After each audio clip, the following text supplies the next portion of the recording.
नमस्कार दोस्तों, आपके अपने चैनल ज्ञान शास्त्र में आप सबका स्वागत है। मर्यादा पुरुषोत्तम भगवान श्री राम के परम भक्त श्री हनुमान जी के बारे में तो आप सभी जानते होंगे। ये भी जानते होंगे कि दशरथ नंदन राम हनुमान के हृदय में बसते हैं। लेकिन क्या आपको पता है कि एक बार पवन सुत हनुमान श्री राम जी से ही लड़ने पहुंच गए थे। हो सकता है ये जानकर आपको हैरानी हो, लेकिन ये बिल्कुल सच है और इस घटना का जिक्र श्री राम कथा में भी सुनने और पढ़ने को मिलता है। लेकिन इससे भी ज़्यादा हैरान करने वाली बात यह है कि पवन सुत जब श्री राम जी से लड़ने के लिए तैयार हुए तो उन्होंने सौगंध भी मर्यादा पुरुषोत्तम श्री रामचंद्र जी की ही ली थी। आइए जानते हैं कि ऐसा क्या हुआ कि श्री राम के परम भक्त पवन सुत को उनसे ही युद्ध करना पड़ गया। इस जानकारी के लिए वीडियो को लास्ट तक देखिएगा। वीडियो अच्छी लगे तो लाइक और ज़्यादा से ज़्यादा शेयर करिएगा। और हाँ, अगर चैनल पे नए आए हैं तो चैनल को सब्सक्राइब करना मत भूलिएगा और अपने विचार हमें कमेंट बॉक्स में लिख करके जरूर बताइएगा। दोस्तों, एक बार सुमेरु पर्वत पर सभी संतों की सभा का आयोजन हुआ। कैवर्त देश के राजा सुकंत भी उसी सभा में सभी संतों का आशीर्वाद लेने जा रहे थे। रास्ते में उन्हें देवर्षि नारद मिले। राजा सुकंत ने उन्हें प्रणाम किया। इस पर श्री नारद जी ने उन्हें आशीर्वाद देकर यात्रा का प्रयोजन पूछा। राजा सुकंत ने उन्हें संत सभा के आयोजन की बात बताई। इस पर नारद मुनि ने कहा, अच्छा है, संतों की सभा में जरूर जाना चाहिए। ऐसा कहकर सुकंत को जाने का आदेश दे दिया। सुकंत जैसे ही सभा में जाने के लिए प्रस्थान करने लगे, वैसे ही नारद जी ने उन्हें आवाज दी। इसके बाद कहा कि जिस सभा में जा रहे हो उसमें सभी को प्रणाम करना, लेकिन ऋषि विश्वामित्र का अभिवादन बिल्कुल मत करना। इस पर सुकंत ने पूछा कि ये तो उचित नहीं है। तब श्री नारद जी ने कहा कि तुम भी राजा हो, वो भी पहले राजा ही थे, अब संत हो गए हैं, मत करना प्रणाम। राजा सुकंत ने किया भी ठीक ऐसा ही। सभा समाप्त होते ही विश्वामित्र जी जैसे श्री राम जी से मिलने पहुंचे, वहां पहुंचकर उन्होंने बताया कि उनका अपमान हुआ है। वो इसे भूल भी जाते, लेकिन यह तो संत परंपरा का अपमान है। राम जी ने पूछा कि गुरुजी क्या हुआ? तब विश्वामित्र जी ने कहा कि मेरा अपमान हुआ है। राम जी ने पूछा कि किसने किया है आपका अपमान? तब विश्वामित्र जी ने कहा कि आप ये जानकर क्या करेंगे? इस पर श्री राम जी ने कहा कि गुरु जी, आपके चरणों की सौगंध लेकर प्रतिज्ञा करता हूँ, जो सिर आपके चरणों में नहीं झुका है उसे काट दिया जाएगा। कल सुबह मैं उसका वध करूंगा। श्री राम की इस सौगंध का जैसे ही राजा सुकंत को पता चला, वो नारद मुनि को ढूंढने के लिए निकल पड़े। काफी देर तक वो परेशान रहे, लेकिन नारद मुनि उन्हें नहीं मिले। व्याकुल होकर जब वो रोने लगे, तब नारद जी प्रकट हुए। सुकंत ने हाथ जोड़कर उन्हें सारी बात बताई, साथ ही प्राणदान की विनती भी की। इस पर नारद जी ने उन्हें माता अंजलि की शरण में जाने की सलाह दी। ये भी कहा कि अगर उन्होंने तुम्हें बचाने का वचन दे दिया तो तुम जरूर बच पाओगे, लेकिन ये भी कहा कि वो किसी को ये नहीं बताएंगे कि नारद जी ने उन्हें ये सलाह दी है। राजा सुकंत के रोने की आवाज़ सुनकर माता अंजनी बाहर पहुंची। तब उन्होंने कहा कि माता, मुझे बचा लीजिए, अन्यथा विश्वामित्र जी मुझे मार डालेंगे। इस पर माता अंजनी ने सुकंत को उनके प्राण बचाने का वचन दिया। उन्होंने कहा कि तुम शरण में हो, तुम्हें कोई नहीं मार सकता। इसके बाद राजा सुकंत को विश्राम करने के लिए कहा। शाम ढले जब हनुमान जी माता अंजनी के पास पहुंचे तो उन्होंने सारी बात बताई, लेकिन सुकंत को बुलाने से पहले पवन सुत से सौगंध लेने को कहा। तब श्री हनुमान जी ने कहा कि वो श्री राम जी के चरणों की सौगंध लेते हैं कि वो सुकंत के प्राणों की रक्षा करेंगे। तब माता अंजनी ने राजा को बुलाया। हनुमान जी ने पूछा, कौन तुम्हें मारना चाहता है? तब सुकंत ने बताया कि श्री राम उन्हें मार डालेंगे। इतना सुनते ही माता अंजनी हैरान रह गईं। उन्होंने कहा कि तुमने तो विश्वामित्र जी का नाम लिया था।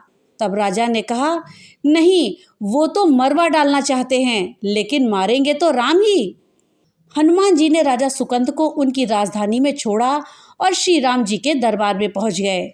वहां पहुंचकर उन्होंने राम जी से पूछा कि वो कहाँ जा रहे हैं। तब मर्यादा पुरुषोत्तम राम ने बताया कि वो राजा सुकंद का वध करने जा रहे हैं।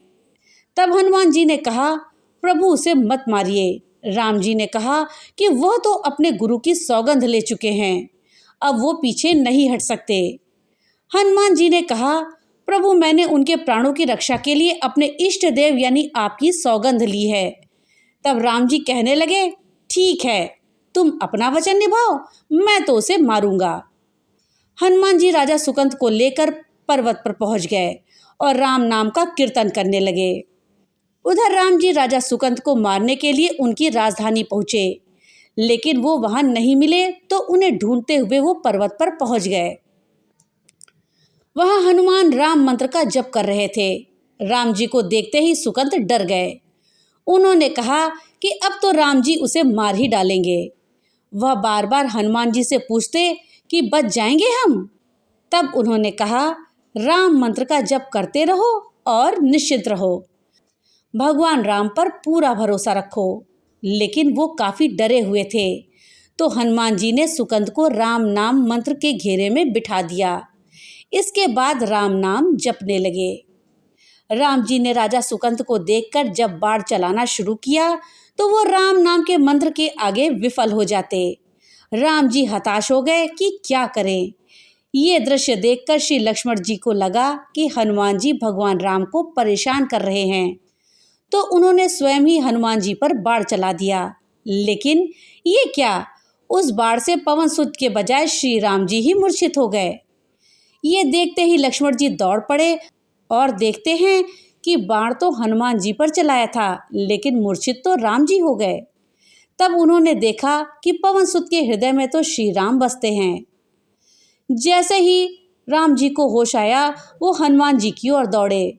उन्होंने देखा कि उनकी छाती रक्त से बह रही है। वो हनुमान जी का दर्द देख नहीं पा रहे थे। वो बार बार उनकी छाती पर हाथ रखते और आंखें बंद कर लेते। पवन सुत को होश आया तो उन्होंने देखा कि राम जी आंखें बंद करके हनुमान जी की छाती पर बार बार हाथ रखते हैं, फिर हनुमान जी के सिर पर हाथ फेरते हैं। तब पवन सुत ने सुकंद को पीछे से निकाला और उसे अपनी गोद में बिठा लिया।